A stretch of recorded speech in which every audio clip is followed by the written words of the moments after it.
Alright, battle number 18 against Charles W, and as you can see, he is a pretty big fan of Dragon Pokemon, which I am as well. They've always been my favorite type, so I was pretty excited to see and go up against his team. Because of my last few losses, I guess I had fallen a little bit on the competitive battle, so they tend to match you up against opponents that are slightly easier, like this guy having a Monotype team, but it's still a pretty strong Monotype team. I decided to save Clefable as my main Dragon counter and lead with Heatran, being a Steel type, and he leads with Charizard, so that worked out really well. And I go for Stone Edge just in case he decides to stay in. He doesn't, and Hydreigon avoids the Stone Edge, so that kind of sucked. But I did bring Fable, who resists or is immune to both of Hydreigon's stab attacks.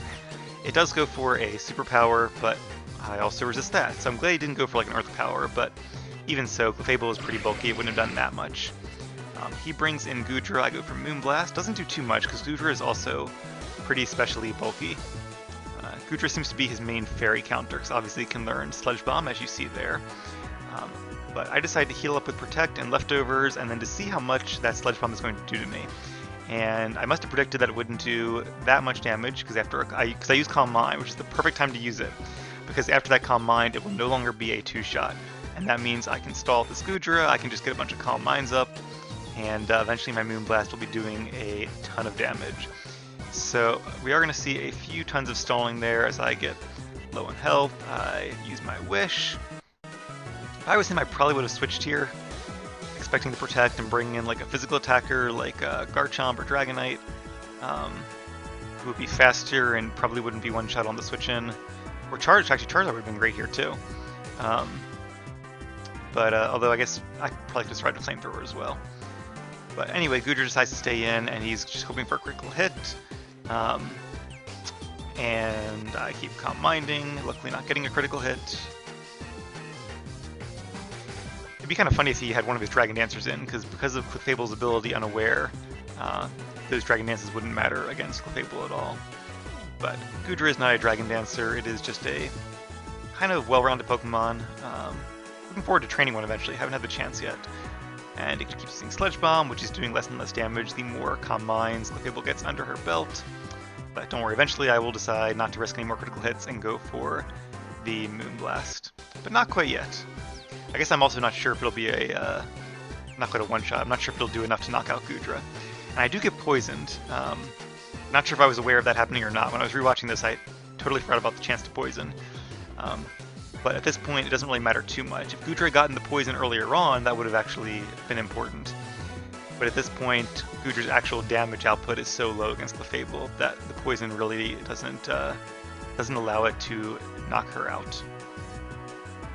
At this point, Goodra's only hope really is a critical hit. And I think, yeah, at this point, I decide I don't want to risk any more chances, because sooner or later he will crit. And while he's gotten lucky with the poison, he hasn't gotten lucky with the crit, so I use my Moonblast and go into this next Pokemon with 67% HP left. It is Garchomp. I guess I don't want to get rid of my boosts here, so I do stay in. I do survive an Earthquake. Maybe I was familiar with the stat matchup and knew I would survive that, but either way I do take out Garchomp with a Moonblast. Garchomp is another one of my favorite Pokemon. I'd love to train one at some point. I have trained one before, but not recently. And I do let Clefable die to Salamence. So not too bad for him. It's now 5 to 4, and he's taken out my main Dragon counter, so not bad.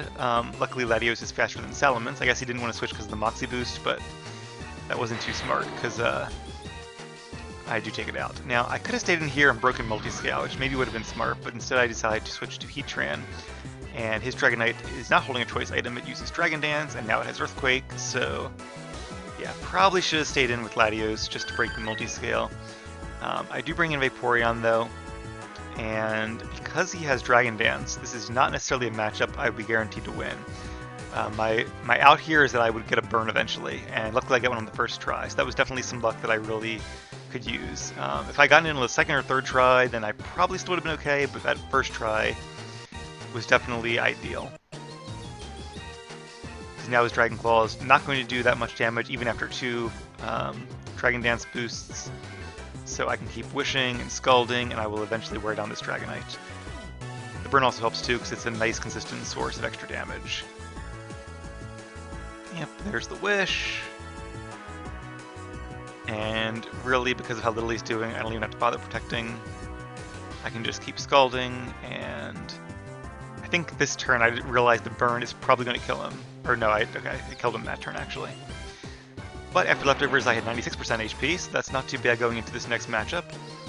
He does have Charizard X. Either way, I guess Scald would do the same amount of damage. It would either be in Sunlight or it would be neutral damage because of the typing. So Charizard X is also a Dragon Dancer, and I can't burn Charizard. On the bright side, I guess I was thinking this would be a better matchup, or I just didn't want to allow it some free Dragon Dances, but it does use Thunder Punch, and it does get a crit. I'm not sure if that would have been the one-hit knockout or not otherwise. I think my Vaporeon is pretty defensively bulky, so I'm guessing I would have survived. But not a big deal, because I can still bring in Dragonite, and a Choice Band and Extreme Speed will take it out. Hydreigon, I know I can't take it out, but I do have my Multiscale still intact, so there comes the Draco Meteor, and does a ton of damage, but thanks to Multiscale I do survive, and that means after this Extreme Speed, well, I would have taken out Hydreigon, but he just forfeits instead. So a pretty fun match. It was actually more challenging than I thought it would be, and always fun to see some of those Dragon types. As always, thank you guys for watching, and stay tuned for, I think we have 2 more battles to go.